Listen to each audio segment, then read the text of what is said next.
అది విని అది మిన షోకులో ఊరి విడిచిన నెమలికి సవతిగా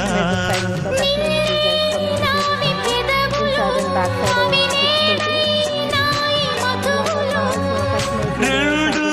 నాయి తనువులు అవిరే పవ్వాలి మనువులు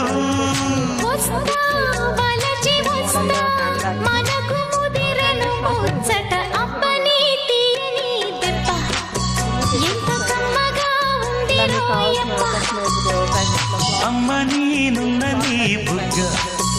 ఎంత లేతగా ఉన్నదే మొగ్గ